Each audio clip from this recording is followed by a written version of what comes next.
안녕하세요. 일본 사는 태희입니다. 저번 주에 영상을 다시 올리려고 그 동영상을 찍었는데요. 제가 이제 보니까 발음도 너무 안 좋고 말도 너무 빨라서 다시 찍고 있습니다. 제가 이걸 하는 이유가 그 유튜브를 올리려고 하는 목적도 있지만 좀 발음 연습이나 그런 것도 하려고 하고 있거든요. 오늘은 그 최대한 좀 간단하게 짧게 중심만 좀 이야기하려고 합니다. 그래서 이제 일본에 사시면 좀 힘드신 분들 두 번째 이야기인데요. 저번에 비해서는 아마 조금 작은 이야기들일 겁니다. 첫 번째로는 이제 벌레인데, 우리 이제 호주 관련 동영상 같은 걸 보면 뭐 엄청나게 커다란 박쥐 같은 것들 막 나오고 하잖아요. 일본은 그렇게까지 큰 동물이나 아니면 혐오스러운 동물은 잘 없습니다. 없는데 기본적으로 벌레들이 큽니다. 벌레가 크고 많습니다.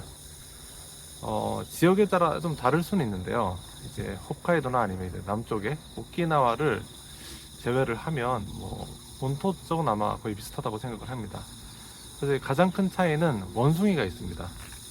그 우리나라랑 지금 제가 사는 곳이 우리나라로 약간 부산 쪽에 가까운 기온을 갖고 있는데요.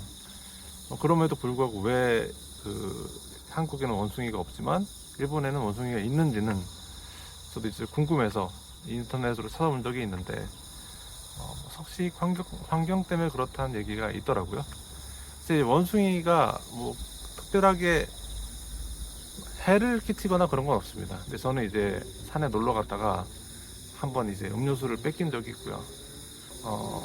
야생동물이 많다 보니까 야생동물에 관련된 사고들이 가끔 일어납니다. 예를 들어서 한국에서는 가끔 이제 고속도로에서 사슴을 치거나 하잖아요. 근데 여기는 그 고속도로를 타고 가다 보면 뭐 멧돼지가 죽어 있다든지 아니면 이제 너구리가 죽어 있다든지 아니면 쪽제비 이런 것들이 죽어 있긴 하고, 제가 전에 일하던 공장에서는 쪽제비가 전선을 물어뜯어 가지고 전체 공장 정전이 된 적도 있습니다.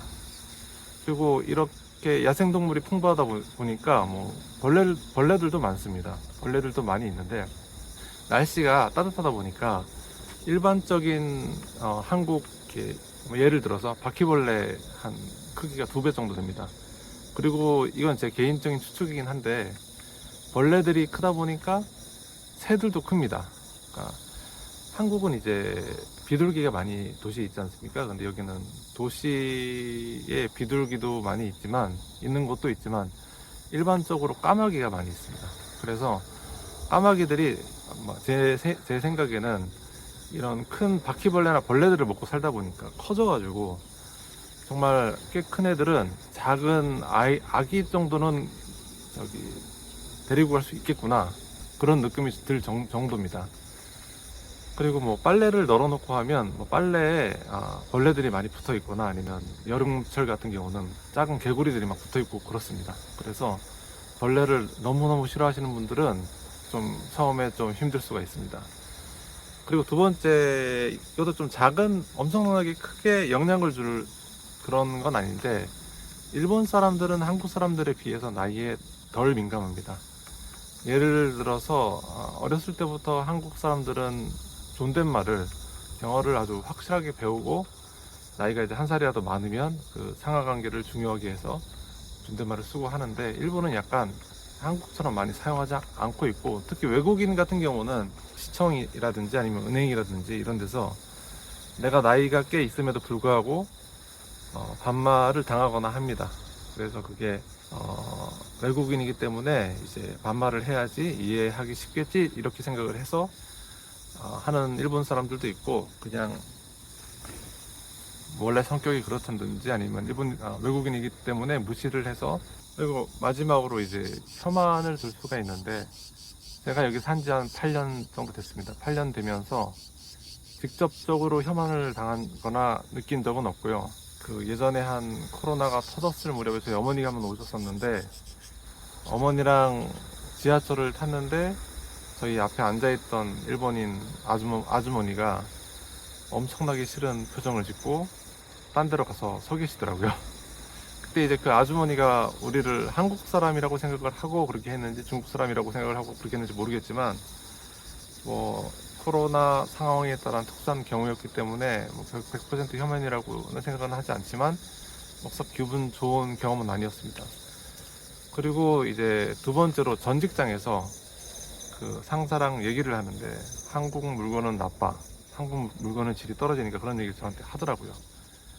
사실 설사 그게 사실이라고 해도 예를 들어서 이제 저희가 미국 사람이 저희 나라에 일을 하고 있는데 야, 미국 물건은 질이 좋지 않아, 미국 물건은 믿을 수가 없어, 이런 얘기를 직접적으로 하진 않잖아요. 근데 이제 아마 혐한까지는 아니고 그냥 그 상사가 아무 생각 없이 그렇게 얘기를 했던 것 같아요. 혐한은 아주머니나 여성분들은 거의 없다고 생각하시면 됩니다. 제가 느끼기에는. 하지만 그 나이가 한 50대 60대 좀 넘어가신 그 일본 남자분들이 혐한이 있을 가능성이 큽니다. 비율적으로 있다는 말이고, 그렇다고 해도 뭐 사회생활 하거나 어디 직장 다니거나 어디 밖에서 이제 누굴 만났을 때 그거를 드러내진 않습니다. 일본 사람들 특징이 자기가 어떤 생각을 하고 어떤 마음을 갖고 있어도 자기의 이제 평판에 영향이 갈 수 있기 때문에 밖으로 드러내서 나는 뭐 한국이 싫다 아니면 그런 티를 내거나 하지는 않습니다.